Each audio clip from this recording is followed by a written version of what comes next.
this was my outfit of the day, and then I decided to take the light rail from SeaTac Airport into the city. My parents were leaving from the airport, so it was really sad to see them go, but I was kind of excited to see what the day would hold. The skyline looked really pretty as we came in on the light rail.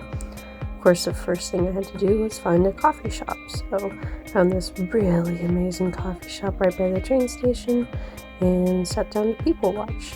And then I accidentally ran across a national park site, the Klondike Gold Rush Museum, so I wandered around in there for a little bit because it was free. It was actually pretty cool.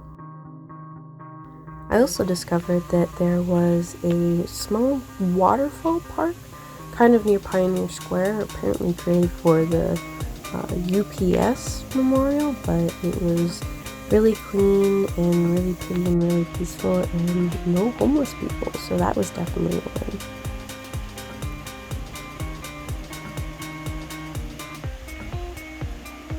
Then of course I took a video of the fire station for my dad, and then I walked all the way to the Seattle Public Library, where I decided to do a little shopping, got a second-hand book.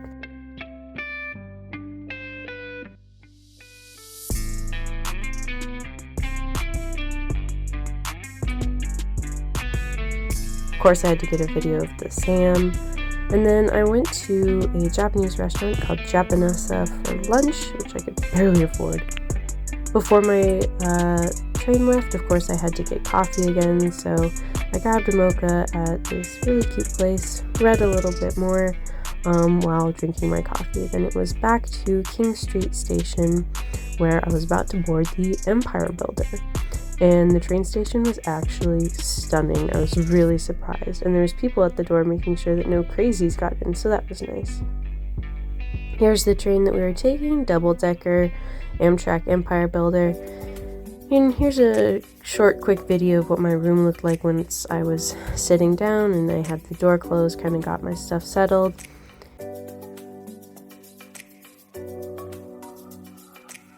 It started raining just about as we were pulling out of the station, which kind of matched my mood. It's kind of sad to go.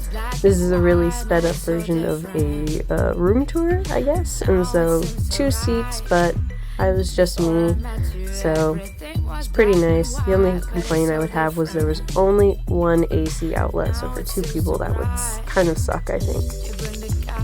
Leaving Seattle, we were right by the water and it was gorgeous. I saw so many seals. Along the river, frozen river, as we were heading into the Cascade Mountain Range.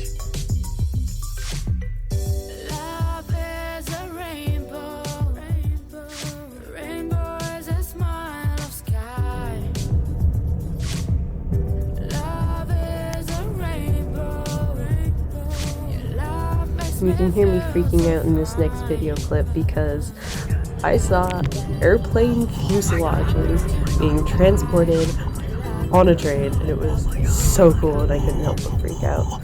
But we were kind of in the mountains as night was falling and it was getting a little darker. As night fell and we had sunset, we were actually pulling into Spokane. Little did I know we would actually be delayed overnight for 5 hours. I was asleep the entire time, so I had no idea.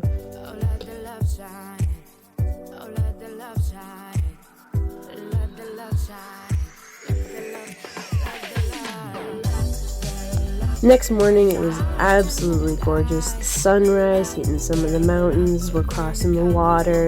We can see the Rockies coming up, the Rocky Mountains that we were going to be heading into being touched by the sun, and it was just gorgeous.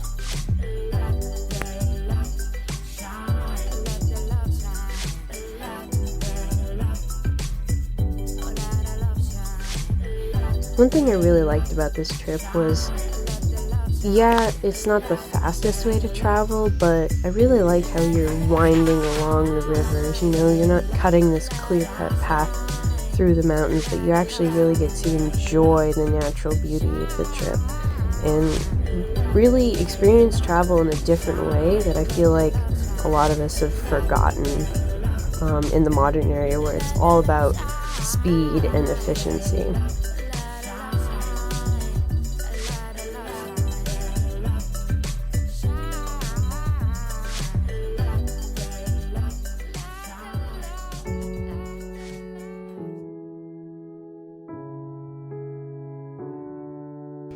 Leaving the Rocky Mountains, you could definitely tell the landscape was changing, especially in color. Everything started turning kind of brown. Heading into Montana, I swear this grain silo looked like a Dalek.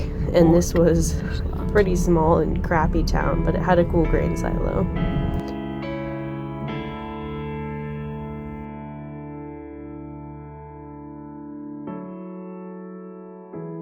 Just as we were leaving Montana, we actually encountered our sister train. So Empire Builder heading in the opposite direction as us.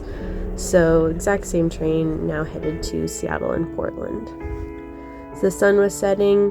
We were leaving Montana and entering North Dakota. I was trying to get some last minute reading in and try and finish the book I'd been working on.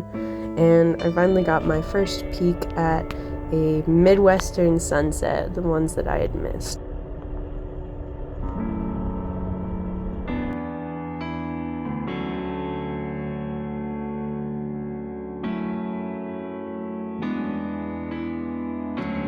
"6:15 the next morning a.m. we got into Grand Forks train station.